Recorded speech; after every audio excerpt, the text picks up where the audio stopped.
السلام عليكم ورحمة الله وبركاته، ازيكم عاملين ايه؟ بصوا يا جماعة، ما تشوفش أي هم في إن امتحان الكيمياء. أنا صعب المرة دي. هو السنة اللي فاتت برضه أنا قلت إن هو صعب، وكنت حاسس نفسي إن أنا مش عارف أحل، وإن أنا ما حلتش حاجات كتير، وإن عندي أخطاء كتير. بس طلعت الحمد لله بفضل ربنا يعني.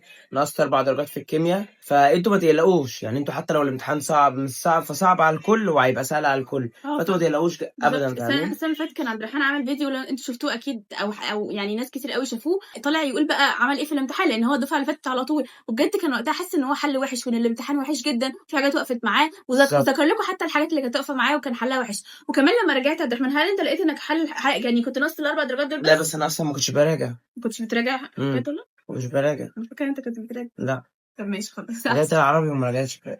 العربي بس يعني اللي رجعته. طيب عموما يعني هو في ناس كتير قوي، انا منهم، انا كنت براجع الامتحانات كلها لما اطلع من الامتحان، وكنت بلاقي نفسي ان انا ناقصه كتير. يعني اللي احنا بنحسبه من المراجعات ده حاجه، واللي بيطلع في الاخر حاجه، اللي احنا بنحس ان احنا عاملينه حاجه، وفي الاخر برضو النتيجه حسبت بتبقى حاجه ربنا تانية. حاجة لوحدها طبعا. بالظبط، ربنا حساباته مختلفه خالص عننا. طيب نركز بقى في اللي جاي، لان هو ده اهم حاجه، صح كده؟ كنا دايما بقول لعبد الرحمن برضو من السنه اللي فاتت نركز في اللي جاي. اللي جاي ايه يا عبد الرحمن؟ انجلش. انجلش. الانجليش عبد الرحمن طول عمره ما بيحبهوش خالص، لو سالته ايه اكتر ماده ما بتحبهاش هيقول لك اللغات، اي لغه، عربي وانجليش. فانتوا تشائموا يا جماعة. ايه الامتحان ده؟ الجاي تشائموا مني. أعوذ بالله من التشاؤم، مش عايزين نتشائم طبعا، بالعكس تفائلوا بالخير تجدوه. بيهزر يا جماعه، انتوا عارفين طبعا هزار الناس اللي كانوا بيتفرجوا عليه، عارفين ان هو بيهزر دايما، فده كلام هزار كله. لا، انا ما بهزرش. طب على فكره بقى، عبد الرحمن اصلا ناقص درجه ونص بس في الانجليش ما شاء الله، وانا اصلا كنت مقفله ماشي، بس انا بحب الانجليش، هو ما كانش بيحب الانجليش وناقص درجه ونص، بجد المستر كان مبسوط بيه جدا، فاكر؟ ايوه صح. فمستر مصطفى محمود كان مبسوط بيه جدا. طبعا انا كنت باخد مع مستر مصطفى محمود، وعبد الرحمن برضو نفس الشيء. قول لي يا عبد الرحمن بقى، عملت ايه في ليالي الامتحانات؟ ولو في حاجه انا هعلق عليها يعني اضافيه كنت انا بعملها. لا، هو انا ليله الامتحان بالظبط يعني ناخد حاجه الكلمات الاول، عملت فيها ايه في ليالي الامتحانات؟ راجعتها. بتاع الكتاب بتاعك ده، هو كنت براجع منه كلمات. الورق اللي انا كنت عاملاه الورقه اللي انت كنت عاملاها، ايوه كنت ايوه، براجع منه كلمات. كنت انا يا جماعه مجمعه، كنت الكلمات بتاعت كل يونت الصعبه، يعني اكيد في اليونت بيبقى فيه كلمات سهله وبديهيه ومباشره كلنا عارفينها فمش محتاجه خلاص، فكنت باخد الكلمات كلها الجديده والصعبه اللي في اليونت واجمعها في كشكول كده كبير، واحط كمان عليه الكلمات الاضافيه اللي المستر كان بيقولها لنا. كان المستر ما شاء الله بيجيب لنا حصيله كبيره من الكلمات الاضافيه اللي بنستعملها في حاجات كتير في الانجليش وبتجيلنا بتتكرر، فكنت بحطهم كلهم مع بعض بحيث ان كله ده خلاص هو ده اللي راجع منه ليالي الامتحانات، ولا احتاج بقى مذكرات اثناء السنه ولا اي حاجه. طبعا ده انا كشكول ده بنزله لكم كل سنه، والحمد لله كان في ناس بيشكروا قوي فيه انه جالهم في الامتحان ان الكلمات دي وما كانوش هيعرفوها الا لو شافوه. ان شاء الله هنزله لكم برده مره تانية على جروب التليجرام، واحط لكم اللينك في اول كومنت. طيب ده كده بالنسبه للكلمات. بالنسبه للجرامر بقى، عملت فيه ايه؟ يعني هل انت بدات تراجع بقى جرامر من اول السنه لحد الاخر؟ انا اصلا كنت ملخص الجرامر ده. انت كنت كنت بقى ملخص؟ ببص على شويه قواعد كده، اه، وبعدين ببدا احل. يعني انت كنت شويه قواعد، يعني القواعد اللي تقريبا كله شفتها، ولا انت قسمت ولا؟ شفت كل قاعده مثلا، اشوف حاجه اتحل عليها اروح احلها. يعني تراجع على قاعده وتحل تشوف بالظبط، لها بحيث ان هم اسئله. لما يدخلوهم كلهم في بعض انا ما طب كنت اتلخبطش. تلاقي وقت اثناء ليالي الامتحانات كده؟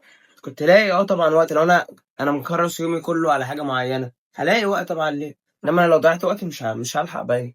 طب جميل قوي، لو انتوا قدرتوا تعملوا كده اعملوا ده كويس قوي. انا عن نفسي كنت بحب ان انا اراجع كله مره واحده وبعد كده احل، فكنت براجع مثلا الجرامر كله مره واحده، سواء لوحدي، انا بصراحه كنت بفضل اراجع لوحدي، او لو لقيت فيديوهات مراجعه مفيده فعلا تفرق معاك لمستر انت بتحبه ومرتاح له، خلاص هو ده ثبته واتفرج عليه. انت اتفرجت على فيديوهات حل المستر مصطفى صح؟ بالظبط. يعني هو نزل لكم وقتها كذا فيديو حل، حاولت انك تخلص منه. اه طيب ده حاجه مفيده برضو، لو انتوا المستر بتاعكم او لو مستر مصطفى نزل فيديوهات حل هبعتها لكم طبعا وانزلها لكم على اليوتيوب. باذن الله. ولو ما نزلش او كده، شوفوا المستر اللي انتوا بتتابعوا معاه وتابعوا معاه لو منزل فيديوهات حل، لان ده هيفيد جدا. كل ما حليت اكتر وشفت المستر وهو بيحل ازاي هيبقى مفيد جدا جدا، بالاخص في الانجليش. لكن الجرامر ممكن تراجعه انت لوحدك، لو مش عارف وناسي خالص القواعد افتح فيديوهات لنفس المستر واتفرج على، لو انت مرتاح له طبعا، واتفرج على فيديوهات بالظبط. بيراجع فيها على الجرامر بسرعه، وحل انت برضو مع نفسك. النماذج الاستشهاديه يا عبد الرحمن، لان هم طبعا نزل لهم السنه دي نماذج، طبعا. حليتها ليالي الامتحانات مره تانية ولا عملت ايه؟ انت كنت لا، حلها كنت براجع اخطائي بس اللي فيها. يعني انت كنت حلها اصلا من كنت قبلها في حللها المراجعه قبلها صح؟ بالظبط. ومخلصه كلها. طب راجعت اخطاء؟ اه كنت انت مجمع الاخطاء بره، ولا كنت بتحب تراجعها من ورق عادي بتاع لا، كنت براجع من الورق عادي، عشان لو في حاجه مثلا لفتت انتباهي كده اروح بص عليها. طب جميل قوي. هل حليت شوامل من بره؟ لا. على ما أتذكّر إن أنا ما كانش عندنا طبعًا استرشادي، ولكن حلّيت امتحانات السنين اللي فاتت راجعت عليها تاني.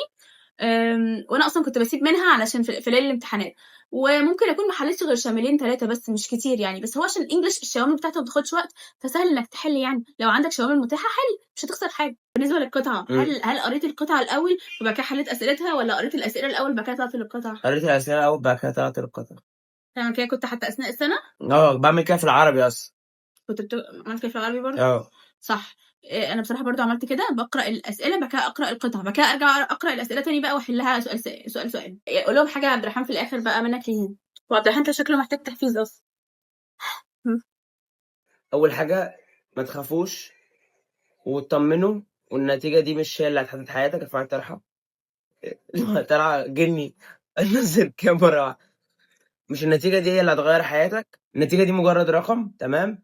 الفكرة في اللي ينجح في حياته. مش شرط تكون مثلا لو فشلت في الدراسة وانت عامل اللي عليك ممكن يتقال عليك بني آدم ناجح في حياتك. انما لو انت فشلت في الدراسة وانت مش عامل اللي عليك فده هيبقى الفشل منك انت. ما تحطش النتيجة في دماغك خالص، ولا تحط اي حاجة في دماغك.